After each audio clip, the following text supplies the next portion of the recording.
কখনো কি প্রশ্ন করেছেন যে কোরআন কেন আরবি ভাষায় নাজিল হয়েছে? আপনার কাছে হয়তো মনে হয়েছে এটা কোনো বড় বিষয় না। নবীজি সাল্লাল্লাহু আলাইহি ওয়াসাল্লাম যেখানে জন্মগ্রহণ করেছেন সেই ভাষায় কোরআন নাজিল হয়েছে। আমি যদি বলি আল্লাহ তাআলার কোরআন আরবিতে নাজিল করার পেছনেও কিছু কারণ রয়েছে, তাহলে কি বিশ্বাস করবেন? আচ্ছা, ব্যাপারটা আমি আপনাকে বুঝিয়ে বলছি।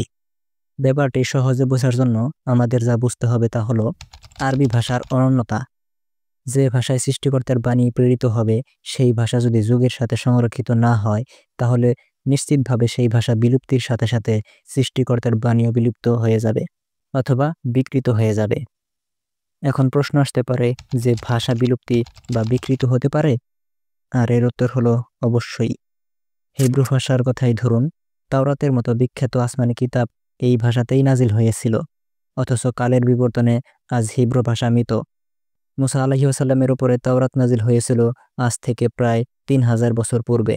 অথচ ইতিহাস থেকে জানা যায় হিব্রু ভাষার প্রথম পূর্ণাঙ্গ শব্দকোষ বা ডিকশনারি হলো মাহব্রেট মিনাহেম, যা মিনাহেম বিন শারুক রচিত ১০ম খ্রিস্টাব্দে স্পেনে।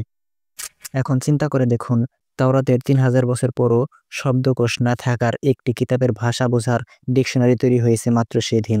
তাহলে মাঝখানের এই সময়ের গ্যাপে যে শব্দগুলো হারিয়ে গেছে, যে শব্দগুলো কালের পরিক্রমায় অর্থ বদলে ফেলেছে, সেগুলোর প্রকৃত অর্থ বের করার উপায় কি?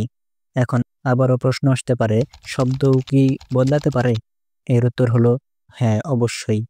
যেমন ধরুন ইংরেজি ভাষার কথা। ইংরেজিতে নাইস মানে কি বলা হয়? অবশ্যই সুন্দর, এটা তো সবাই জানি। ১৪দশ শতাব্দীর ইংল্যান্ডে এই নাইস শব্দটির অর্থ হতো ইগনোরেন্ট বা মূর্খতা বোঝাতে। কালক্রমে শাইনেস, রেসরেব অর্থেও ব্যবহার করা হয় এই নাইস শব্দটিকে। কিন্তু আরবি ভাষার ক্ষেত্রে এমনটি হয়নি, কারণ আরবরা কবিতা ও সাহিত্যে এতই সমৃদ্ধ ছিল যে বড় বড় কাব্যগ্রন্থও তারা মুখস্থ করে রাখতে পারত, মুখে মুখে কবিতা আবৃত্তি করতে পারত।